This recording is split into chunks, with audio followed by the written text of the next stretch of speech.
Hello guys, नमस्कार, जोहार, आदाब, सत श्री अकाल। एग्जाम फाइटर नंबर पर आप सभी का बहुत बहुत स्वागत साथियों। और जो भी जैट का प्रिपरेशन कर रहे हैं उन सबके लिए एग्जाम फाइटर नंबर पे क्लासेस लगातार जारी है। और आज हम लोग कह सकते हैं विधिवत रूप से जैट का जो पहला क्लास है उसमें एंट्री कर चुके हैं। और मैंने आपको पहले ही बताया था हम लोग स्ट्रेटजी के तहत पढ़ाई करेंगे ना। अपना जो प्रिपरेशन करेंगे एक स्ट्रेटजी के तहत, जो चैप्टर हमें ज्यादा बड़ा लगेगा, जिस चैप्टर से ज्यादा प्रश्न आएंगे उसको हम लोग पहले करते जाएंगे। और जो कम इंपॉर्टेंस चैप्टर है जहां पे प्रश्न कम आते हैं, क्योंकि पिछले क्लास में हमने जब सिलेबस का डिस्कस किया मैंने कहा था यहां से प्रश्न कम आते हैं, उन सेक्शंस को बाद में करेंगे। जहां से प्रश्न ज्यादा आते हैं, जो सिलेबस बड़ा है, तो वहां हम लोग पहले एंट्री कर चुके हैं। जी हाँ, यूनिट 9 जब सिलेबस का डिस्कशन हो रहा था आपको पता होगा, यूनिट 9 सबसे बड़ा है। यूनिट 9 में हमारा क्या है? लोग, विकास और पर्यावरण, पीपल, डेवलपमेंट एंड इन्वायरमेंट। तो इसको शॉर्ट में हम लोग इन्वायरमेंट भी कह सकते हैं। तो ये सबसे बड़ा सिलेबस है और यहाँ जो सिलेबस दिया गया वहां से प्रश्न तो आता ही आता है। इस पे करंट अफेयर्स भी बहुत पूछा जाता है, क्योंकि बहुत सारे रिपोर्ट्स है इसमें, बहुत सारे जो हर एक साल सम्मेलन होता है पर्यावरण से जुड़ा हुआ, कॉप सम्मेलन है ना, कॉन्फ्रेंस ऑफ पार्टीज, जो प्रत्येक साल हुआ करता है। यूएनओ कुछ पारित करता है, विश्व पर्यावरण दिवस पे कुछ थीम रहता है। इन सब से प्रश्न आता है क्योंकि ये लगातार होते रहता है। और अभी हम लोग पर्यावरण को किस प्रकार बचाएं, ये पूरे वर्ल्ड इसमें लगा हुआ है। ग्लोबल वार्मिंग की समस्या हो या बहुत तरह का प्राकृतिक आपदाएं आती है, इन सब से बचने के लिए हमें पर्यावरण को बचाना पड़ेगा। इसीलिए समय समय पे सम्मेलन वगैरह होते रहता है। इसलिए ये करंट अफेयर्स के पॉइंट ऑफ व्यू से भी बहुत इंपॉर्टेंट हो जाता है। तो इसीलिए हमने पहले इसको चूज किया है। अब बात करेंगे इस चैप्टर में आखिर हमें पढ़ना क्या क्या है, आपके सिलेबस में क्या दिया गया है, पर्टिकुलर इस टॉपिक में क्या दिया है। तो सबसे पहले इसको हम लोग देख लेते हैं। ये है आपका इस टॉपिक का सार। इतने चीजों को आपको पढ़ना होगा इस टॉपिक में, इन्हीं चीजों को आपको देखना है। इस टॉपिक में कौन कौन सी चीजें हैं इसको डिस्कस करेंगे डिटेल्स में, और फिर एक एक करके इसका हम लोग क्लास स्टार्ट करेंगे, एक एक करके पढ़ना स्टार्ट करेंगे। सबसे पहले क्या है? डेवलपमेंट एंड इन्वायरमेंट, जिसमें आपको एमडीजी और एसडीजी के बारे में पढ़ना है। ठीक है, मिलेनियम डेवलपमेंट गोल्स क्या है और सस्टेनेबल डेवलपमेंट गोल्स क्या है। विकास और पर्यावरण, जहां पर मिलेनियम या सहस्त्राब्दी विकास लक्ष्य को देखना है। नंबर 2 पर है आपका, नंबर 2 पर है आपका ह्यूमन एंड इन्वायरमेंट इंटरेक्शन। ठीक है, ह्यूमन एंड इन्वायरमेंट का इंटरेक्शन, मानव और पर्यावरण का समव्यवहार, इसको अलग अलग तरीके से देखना है, जिसको एंथ्रोपोजेनिक तरीके से। इसके बाद इंपैक्ट ऑन इन्वायरमेंट, इसका पर्यावरण पर इसका क्या प्रभाव पड़ा है, इसे भी देखना है, इंपैक्ट ऑन इन्वायरमेंट। फिर नेक्स्ट जो है आपका इन्वायरमेंटल इश्यूज, पर्यावरणीय मुद्दे। अभी इन्वायरमेंटल इश्यूज काफी ज्यादा चल रहे हैं और इसी इश्यूज को मिटाने के लिए बीच बीच में जो सम्मेलन हुआ करता है, और इसी में वो सम्मेलन से जुड़ा हुआ तथ्य यहाँ पे छुपा हुआ। सिलेबस देखिए यहाँ पर लिखा गया, तो बहुत ज्यादा सारी चीज यहाँ पे नहीं रहेगी। ठीक है, लेकिन आपको समझना होगा जब इन्वायरमेंटल इश्यूज है तो कुछ भी इशू हमारे नेशनल लेवल पे हो चाहे इंटरनेशनल लेवल पे हो, वो आपके सिलेबस का ऑटोमेटिक पार्ट बन जाता है।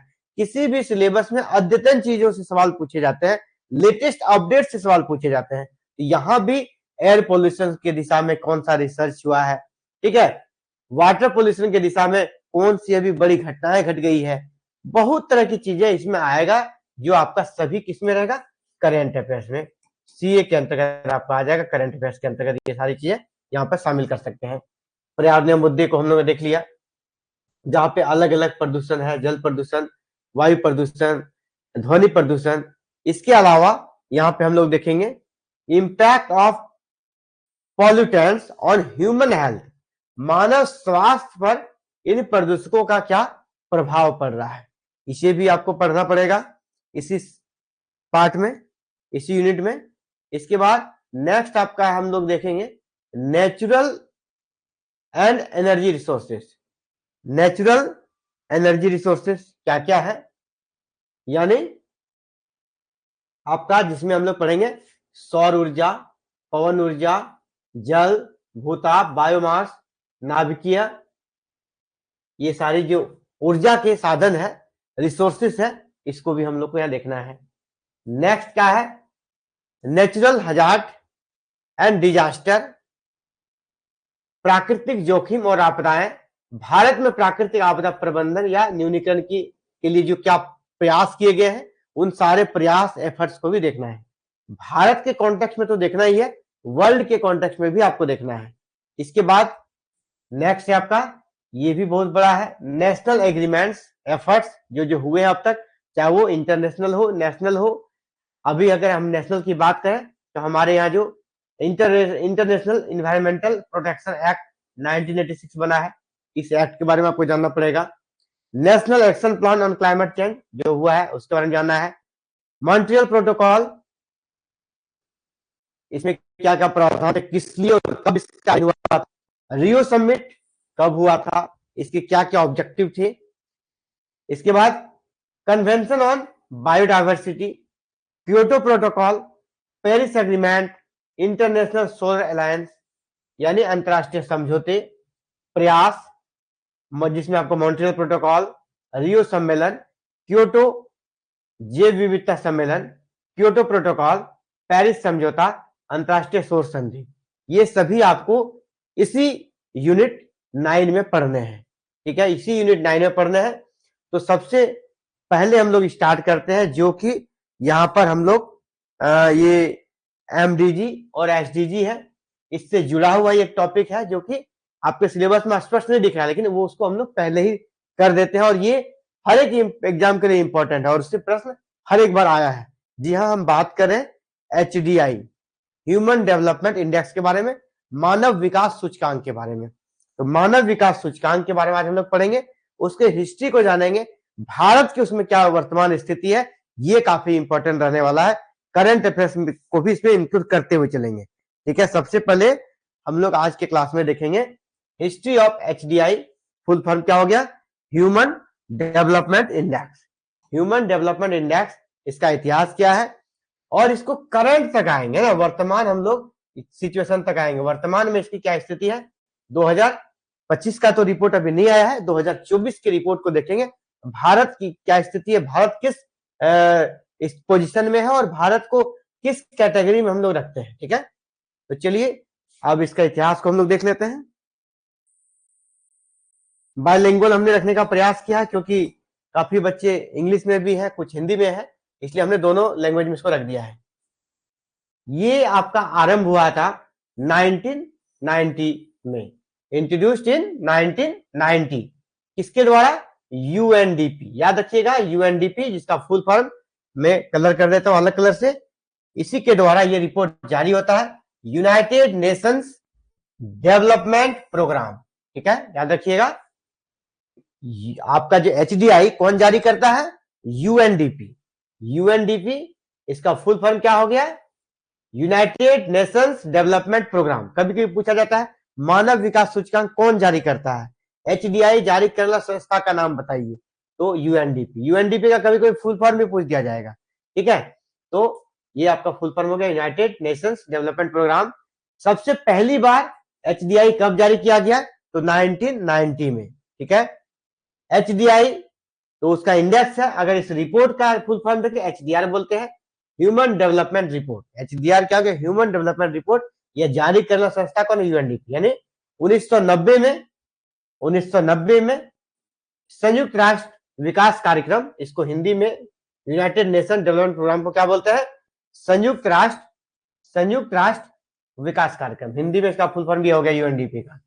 संयुक्त राष्ट्र विकास कार्यक्रम के द्वारा इसे जारी किया गया था, कब, 1990 में फर्स्ट टाइम। अब बात करते हैं कि इसे डेवलप किसने किया, इसे डेवलप किया था पाकिस्तान के एक अर्थशास्त्री जिसका नाम है महबूबुल हक। डेवलप्ड बाय पाकिस्तानी इकोनॉमिस्ट महबूब उल हक, इसने मुख्य रूप से इसे डेवलप किया। इसका साथ दिया इंडियन इकोनॉमिस्ट और नोबेल पुरस्कार विजेता अमर्त्य सेन ने। अमर्त्य सेन और महबूबुल हक दोनों का यहाँ पर संयुक्त नाम लिया जाता है इसे डेवलप करने में। ठीक है, आरंभ में महबूबुल हक रहे नो डाउट, हालांकि बाद में अमर्त्य सेन की भूमिका काफी महत्वपूर्ण रही और इनके कह सकते हैं इस जो HDI का कॉन्सेप्ट अगर किसी ने लाया दुनिया के सामने में तो महबूबुल हक ने लाया, उसे चरम पर पहुंचाया, उसको सही रूपरेखा दिया तो अमृत सेन ने मिलकर दिया। इसलिए इन दोनों का नाम ही समान रूप से महत्वपूर्ण है। इसे पाकिस्तानी अर्थशास्त्री महबूबुल हक ने लाया और भारतीय अर्थशास्त्री अमृत सेन ने इसे विकसित किया। दोनों ने मिलकर एक HDI दिया, ह्यूमन डेवलपमेंट इंडेक्स, पूरे वर्ल्ड को। इसका उद्देश्य क्या था, ठीक है, इसका उद्देश्य क्या था अब उसको देखेंगे, ठीक है। इसका पर्पस क्या था इसको देख लेते हैं, फिर भारत में क्या पोजीशन है इसको देखेंगे। इसका देखिए पर्पस ये था कि केवल अगर हम आर्थिक वृद्धि यानी सिर्फ GDP देखकर अगर किसी देश की तरक्की का आकलन करेंगे तो वो सही पैमाना नहीं है, बल्कि वहां पर मानव कल्याण, क्षमताओं पर भी ध्यान केंद्रित करना होगा। सिर्फ पैसा ही सब कुछ नहीं है। किसी देश की उन्नति में अगर हम उसके GDP का जो कसर विस्तार है, GDP का जो जितना बड़ा है उसको देखकर हम सिर्फ समझ लेंगे कि नहीं एक विकसित देश है, तो वो सही नहीं है। GDP में तो ये भी हो सकता है ना, मान लीजिए बहुत अमीर है, मान लो मुकेश अंबानी जैसे हमारे इंडिया में, मुकेश अंबानी से 50 लोग अगर अमीर हैं तो वही तो GDP को बहुत बहुत बढ़ा देंगे, उसकी कंपनी मिलकर GDP को बढ़ा देंगे। तो बाद बाकी लोग अगर गरीब है, जो गरीब है और गरीबी रेखा के नीचे जी रहे हैं, तो वो तो सही डेवलपमेंट नहीं हुआ ना। तो HDI का कॉन्सेप्ट यही है कि ओवरऑल हम सभी के बारे में देखेंगे कि वहां पर शिक्षा का क्या स्तर है, ठीक है, स्वास्थ्य का क्या स्तर है, और प्रति व्यक्ति आय तो है ही, सिर्फ वही एक पैमाना नहीं होगा आर्थिक प्रगति का। इसी पर्पस से इसको बनाया गया था, ठीक है। पर्पस क्या था, टू शिफ्ट फोकस, यहाँ पे फोकस डालना था किस पे, to shift focus from economic growth यानी GDP to human wellbeing and capabilities, human wellbeing and capabilities, ठीक, यानी मनुष्य के कल्याण और उनकी क्षमताओं का भी आकलन किया जाएगा। सिर्फ उनका GDP देख के किसी देश का उन्नति का आकलन नहीं किया जाएगा। ये इनका मुख्य उद्देश्य था, ये इनका मुख्य फोकस था, ठीक है। आगे बढ़ते हैं। अब इसके क्या डायमेंशंस होते हैं, इसके डायमेंशंस के बारे में बात करेंगे। डायमेंशंस ऑफ HDI, इनके जो आयाम होते हैं वो काफी इंपॉर्टेंट, ये पूछे जाते हैं बार बार। तीनों को हम एक साथ थोड़ा छोटा कर देते हैं ताकि पूरा स्क्रीन में आ सके, ठीक है। ये 3 इसके डायमेंशंस है, 3 इसके आयाम है। हेडिंग आप देख लीजिए क्या है, HDI is calculated based on 3 keys. ये HDI के 3 कीज है, इसी के आधार पर HDI का आकलन होता है। HDI रिपोर्ट HDR जो है ना तैयार होता है। ये 3 कीज, ये 3 कीज के बारे में पूछ दिया जाएगा, 3 डायमेंशंस के बारे में पूछ दिया जाएगा, 3 आयाम के बारे में आपसे पूछा जाएगा कि HDI के निम्नलिखित में से कौन से 3 आयाम है या कौन से 3 प्रमुख इनके डायमेंशंस हैं। तो क्या क्या है, 1 है आपका हेल्थ, दूसरा है एजुकेशन और तीसरा है स्टैंडर्ड ऑफ लिविंग। तीनों आपको दिख रहा है, थिंक दिख रहा है। ये तीनों इसके मुख्य डायमेंशंस है, ये इसके कीज है ना। इसी के आधार पर ये रिपोर्ट HDR तैयार होता है। सबसे पहला क्या हो गया, हेल्थ, दूसरा हो गया एजुकेशन, तीसरा हो गया स्टैंडर्ड ऑफ लिविंग।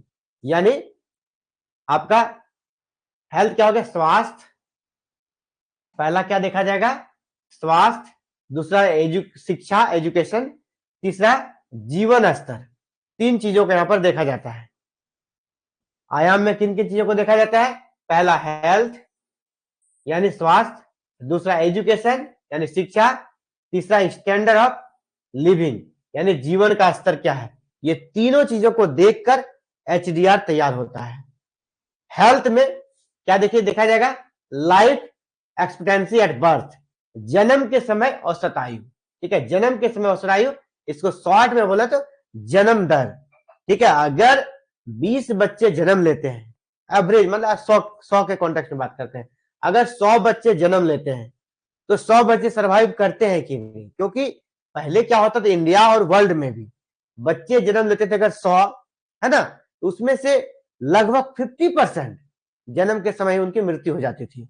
भारत जैसे देश का स्थिति और खराब है, जहां स्वास्थ्य सुविधाएं थी ही नहीं, जन्म के बाद ही उनकी मृत्यु हो जाती थी या थोड़े दिन के बाद कोई बीमारी कोई महामारी आया मृत्यु हो जाती थी। इसलिए पुराने जमाने आप देखते होंगे किसी के 8 बच्चे 10 बच्चे रहते थे, क्यों, क्योंकि उसे ये पता नहीं था कि हमारे सभी बच्चे सरवाइव कर पाएंगे। उसको लगता था कि 10 बच्चे हैं तो एक दो है ना बच ही जाएंगे, इसलिए लोग उस तरह का सोच रखते थे। और साथ ही अर्थव्यवस्था भी कृषि प्रधान था, जिसके कारण वो चीजें वहां पे जरूरत थी, लेकिन यहाँ पे उनका जो लाइफ एक्सपेक्टेंसी थी काफी कम होता था। जन्म के समय औसत आयु काफी कम हुआ करता था, औसत आयु काफी कम था। तो अब यहां पर यह देखा जाता है किस देश में जन्म दर यानी जन्म के समय बच्चे का औसत आयु सही है, यानी जहां पे ज्यादा से ज्यादा बच्चे सरवाइव कर पा रहे हैं वो देखा जाता है, या किस देश में जन्म के बाद बच्चों की ज्यादा मृत्यु हो रही है, यानी शिशु मृत्यु दर। ठीक है, जन्म दर और शिशु मृत्यु दर को यहां पर देखा जाता है। शिशु जन्म दर और शिशु मृत्यु दर को देखकर यहाँ पर जिनका स्थिति अच्छा रहता है उनको अच्छा रैंकिंग दिया जाता है, और कौन कौन किस प्रकार रैंक दिया जाता है उस पर भी हम लोग बात करेंगे। तो ये हो गया हेल्थ, पहला देखा जाता है। हेल्थ में भी क्या, जन्म के समय औसत आयु, ये नहीं कि कितने दिन आप जिंदा रह रहे हैं, जन्म के समय, जन्म के समय याद रखिएगा, जन्म के समय। दूसरा एजुकेशन, एजुकेशन में भी दो टाइप की चीजें देखी जाती है, mean year of schooling and expected year of schooling. औसत शिक्षा और अपेक्षित शिक्षा का वर्ष, यानी किसी को कितना देर पढ़ना चाहिए, अपेक्षित है ना, एक्सपेक्टेड यानी कितना उसको पढ़ना है, कितने ईयर तक उसको पढ़ना है, और वह पढ़ता कितना है। ठीक है, उनको कितने साल तक पढ़ना चाहिए और वह कितना साल तक पढ़ पाता है, तो ये देखा जाता है। जितना साल उनको पढ़ना चाहिए अगर उतना वो पढ़ लेता है तो यानी उसका रैंक अच्छा रहेगा। अगर किसी बच्चे को आपको पढ़ना है मैट्रिक तक 10th ईयर, तो उनको टारगेट है पहला मैट्रिक, अगर मैट्रिक यानी 10th, तो 10th तक वो जा पा रहा कि नहीं। इतने साल के बच्चों को आप उम्मीद कीजिए कि 14 ईयर का कोई बच्चा है, उनको उस समय कहां जाना चाहिए, मैट्रिक 10th पास करना चाहिए, वो उसका एक्सपेक्टेड ईयर्स ऑफ स्कूलिंग है। लेकिन अगर वो वहां तक नहीं पहुंच पाता है ना, उस एज में वो आपका इधर मिडिल स्कूल में ही रह जाता है, 8-9 में रहता है, फिर पढ़ाई छोड़ देता है, ये उनका एक्सपेक्टेड जो था, अपेक्षित शिक्षा का जो वर्ष था वो घट गया, तो उसका रैंकिंग घट जाएगा उन देशों का। तो ये यहाँ पर दो चीजें इंपॉर्टेंट है, मीन ईयर ऑफ स्कूलिंग और एक्सपेक्टेड ईयर ऑफ स्कूलिंग। औसत कितना आप रखें, अपेक्षा कितना रखें, और औसत शिक्षा कितना मिल रहा है, कितने वर्ष मिल रहा है। स्टैंडर्ड ऑफ लिविंग, जीवन का स्तर क्या है, यानी gross national income, per capita income, यहां पर देखा जाता है जीवन स्तर। जीवन स्तर किससे निर्धारित होगा, प्रति व्यक्ति आय से। तो प्रति व्यक्ति आय जो कि ऑलवेज किसी भी देश की उन्नति का एक बड़ा पैमाना माना जाता है काफी समय से, प्रति व्यक्ति आय, तो यहां भी पर कैपिटा इनकम को माना गया है। तो 3 आयाम है, health, education and standard of living, स्वास्थ्य, शिक्षा और जीवन का स्तर। इसको याद रखिएगा, ये तीनों आपके मेन डायमेंशन है, यहां से प्रश्न आते हैं। इसके बाद आप देखेंगे कि जो रैंकिंग दिया जाता है ना, रैंकिंग का जो है ना 4 स्तर होता है। ये जो रैंकिंग दिया जाता है इसके 4 लेवल्स होते हैं। ठीक है, जैसे नॉर्वे वगैरह देश बिल्कुल हमेशा वेरी हाई ह्यूमन डेवलपमेंट बात है, नॉर्वे वगैरह, जिस देश का पॉइंट ये रैंकिंग बनाने में जो उनका कैलकुलेशन है, वो कैलकुलेशन आपको नहीं समझना है, क्योंकि आपको बस ये याद रखना है इंडिया का पोजीशन क्या रैंकिंग है, आप उस कैलकुलेशन में मत लीजिए, आपको उतना ही जानना है जो आपके लिए जरूरी है। कैलकुलेशन जब किया जाता है तो कैलकुलेशन में जिस देश का स्कोर 0.800 से ज्यादा या इसके बराबर हो उसको कहा जाता है वेरी हाई ह्यूमन डेवलपमेंट, बहुत उच्च मानव विकास सूचकांक उसका माना जाता है। इसमें छोटे से देश, स्मॉल जो कंट्रीज है उनका इसमें है। भारत जैसे विशाल कंट्री, बहुत बड़े देश का इसमें आना पॉसिबल नहीं है। चीन जैसे देशों का इसमें आना पॉसिबल नहीं है। यहाँ अमेरिका तक 1 नंबर पे नहीं रहता है, समझ रहे हैं। यहाँ पे नॉर्वे लगातार 1 नंबर पे बना रहता है। तो नॉर्वे जैसे देश है ना, फिनलैंड जैसे देश, वो लोग यहाँ पे रहा करते हैं। छोटा सा देश है ना, मान लीजिए कि 200 वर्ग किलोमीटर का देश है, उसको आप कर सकते हैं, उस तरीके से उसको सजा सकते हैं, संवार सकते हैं, उस तरह से लोगों को जीवन दे सकते हैं। तो वही सब नंबर 1 पे रहा करता है। इंडिया का रैंकिंग इसमें आता है, इंडिया इसमें आता है। मीडियम ह्यूमन डेवलपमेंट इंडेक्स, पहले तो हम लोग यहाँ थे सबसे लो ह्यूमन डेवलपमेंट इंडेक्स में, हमारा जो स्कोर था इसी के आसपास रहता था। ठीक है, इसी के आसपास रहता था। लेकिन अब हम लोग सुधार के यहां से हम लोग यहाँ गए, धीरे धीरे हम लोग यहाँ भी जा सकते हैं। बहुत प्रयास करना पड़ेगा, है ना, अभी बहुत हमें जोर लगाना पड़ेगा। दूसरा जो रैंकिंग दिया जाता है वो हाई ह्यूमन डेवलपमेंट इंडेक्स, इसके लिए जो स्केल है वो आपका कहा जाता है 0.700 से जिसका 0.799 के बीच रैंकिंग है, स्कोर बनता है, वो आपका ह्यूमन का जो सेकंड रैंक है आपका हाई ह्यूमन डेवलपमेंट में, उसमें आ जाएगा वो। तो इसमें तीसरा जो है मीडियम ह्यूमन डेवलपमेंट, मध्यम, इसमें हमारा इंडिया आता है। इंडिया इसी में आता है। इंडिया का स्कोर कितना बनता है 0.644 के आसपास है। अभी इंडिया का स्कोर 0.644 के आसपास है ये वर्तमान में। यहां पे आपका इंडिया का पोजीशन है। तो इंडिया किस में आता है ये भी पूछ दिया जाएगा आपसे क्वेश्चन कि एचडीआर में भारत का पोजीशन क्या है। तो एचडीआर में भारत का पोजीशन है नंबर 3 वाला। ये जो नंबर 3 है क्या है, इसमें मीडियम ह्यूमन डेवलपमेंट, मध्यम कैटेगरी में भारत है। पहले स्टार्टिंग में 1990 में जब बनना शुरू हुआ था तो भारत यहाँ पे था, अब भारत एक पायदान ऊपर चला गया है। तो याद रखिएगा इंडिया किस में है, थर्ड नंबर पे है, मीडियम ह्यूमन डेवलपमेंट यानी मध्यम में है। बहुत उच्च में भी नहीं है, उच्च में भी नहीं है, मध्यम में है। जैसे हम लोग विकासशील देश, अधिकतर विकासशील देश इसी में आते हैं। और लो निम्न में कौन, सूडान वगैरह जो देश है, ठीक है, वो सब इसमें आता है, जिनका स्थिति बद से बदतर है वो लोग इसमें आते हैं। तो ठीक है, आगे हम लोग देखते हैं। अभी अब करंट से क्वेश्चन आएगा, ठीक है, करंट से जो क्वेश्चन आएगा वो आपको दिखाते हैं। अभी एचडीआर का जो रिपोर्ट लेटेस्ट है वो 2024 का है, 2025 का भी रिपोर्ट आया नहीं है, ये अभी 2024 का रिपोर्ट है। एचडीआर का रिपोर्ट कब का है, 2024 का। तो 2024 में इंडिया का रैंक जो है 134 है आउट ऑफ 193 कंट्री। आपको पता है यूएनओ में जो रजिस्टर्ड कंट्रीज है उसकी संख्या कितनी है, 193। तो 193 कंट्रीज पर यह जो किया गया सर्वे, इनका जो डाटा निकाला गया, उसमें से 134 पोजीशन में इंडिया का स्थान है। और इंडिया लगातार ऐसे ही रहता है, कभी 129, कभी 131, ऐसे ही। और मतलब 130 से लेकर 38 के बीच इंडिया का पोजीशन अभी रहा है कुछ दिनों से। और इसमें काफी सुधार, जब तक हम लोग बिलो 100 नहीं आएंगे तब तक अच्छा रैंक हम लोग को नहीं माना जाएगा, ठीक है। एचडीआई की रैंक 2024 193 देशों में से 134वां स्थान भारत का मिला। इंडिया वैल्यू यानी भारत का जो वैल्यू है, इंडिया वैल्यू इन 2024 इज 0.644। यहां का जो पोजीशन है इंडिया को कितना स्कोर मिला है, स्कोर मिला है 0.44। याद रखिएगा India HDI value in 2024 is 0.644। ये किस कैटेगरी में आ गया, किस कैटेगरी, जो 4 कैटेगरी हमने बताया था आपको पिछले पेज में, मीडियम ह्यूमन डेवलपमेंट कैटेगरी, मध्यम वाला में। यह किसमें आया, मध्यम वाला में, मीडियम ह्यूमन डेवलपमेंट कैटेगरी में इंडिया का पोजीशन है। अब कंपैरिजन करते हैं हम स्टार्टिंग से लेकर अब तक क्या हुआ। 1990 में क्या थे हम लोग, देखो 1990 में कहा थे, 1990 में हमारा एचडीआई का स्कोर था 0.434, यानी बहुत निम्न स्तर, फोर्थ में था।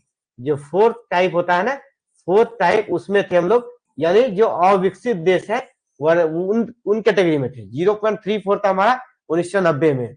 आज हम 2024 में है, यानी 1990 के बाद आज हमारे पास 30, हम 2025 में आ गए हैं, ये रिपोर्ट 2024 का है, यानी 35 ईयर के बाद हमने छलांग लगाई है 0.644, यानी लगातार हमने सुधार किया है। लेकिन इसे हम लोग ये नहीं मानेंगे कि हमारा हो गया, अभी भी हमारे पास बहुत सारे चैलेंजेस हैं। उन चैलेंजेस को देखिए कौन कौन सा चैलेंज है जिसके कारण हमारा रैंकिंग गिर जा रहा है, हमारा स्कोर अच्छा बन नहीं पा रहा है।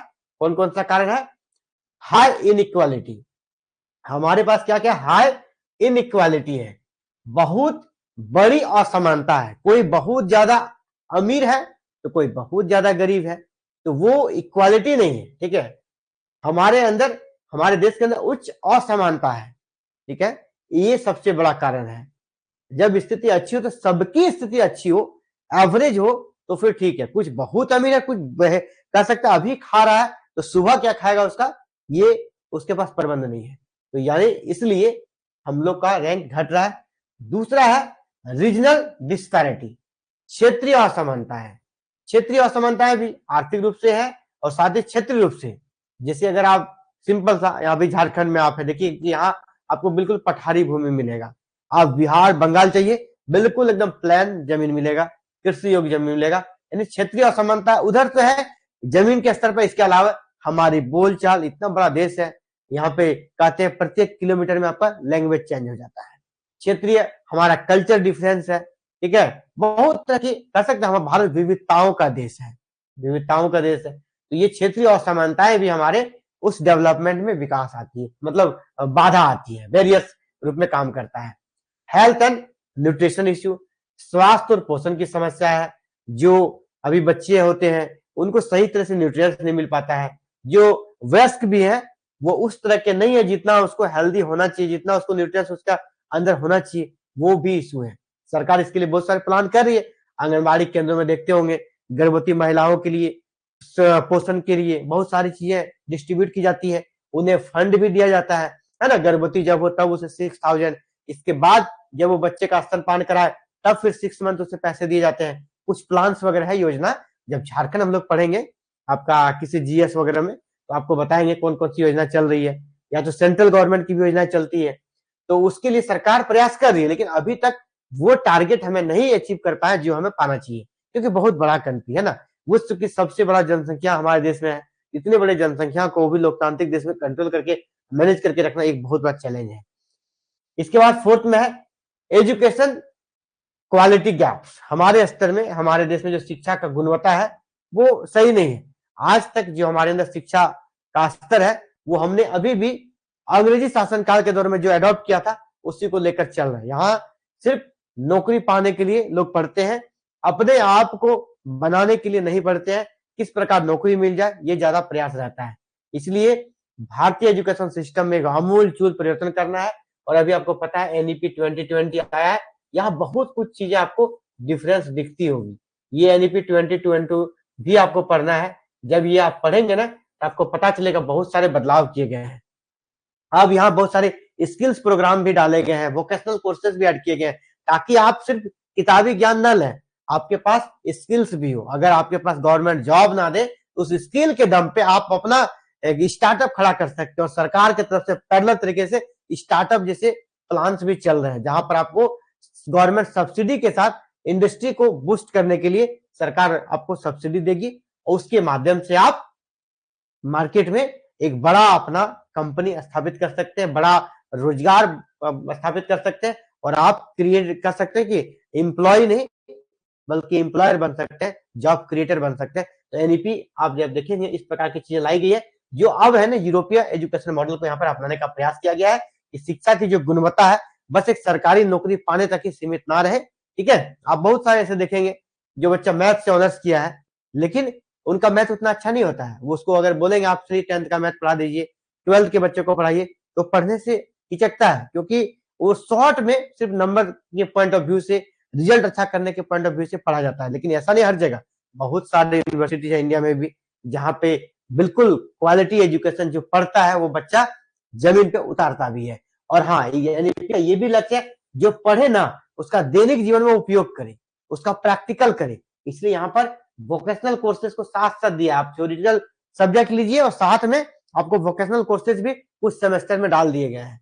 ये सारा इस दिशा में प्रयास है कि हम लोग भी अब क्वालिटी एजुकेशन को अडॉप्ट कर रहे हैं। और आने वाला समय, इसलिए हमने कहा कि आने वाला समय में ऐसा आएगा, 5 साल लगे 10 साल लगे, लेकिन इंडिया नंबर 3 पर है, नंबर 2 पर चला जाएगा। और नंबर 2 एक सेटिस्फैक्टरी पोजीशन रहेगा, संतोषजनक पोजीशन रहेगा। हम लोग को वहां पर 2 पर तो जाना ही चाहिए। ठीक है, तो चलिए ये आप सभी के लिए इंपॉर्टेंट सेशन रहा। अब लोग कंक्लूजन पे आते हैं। कंक्लूजन हमारा क्या है?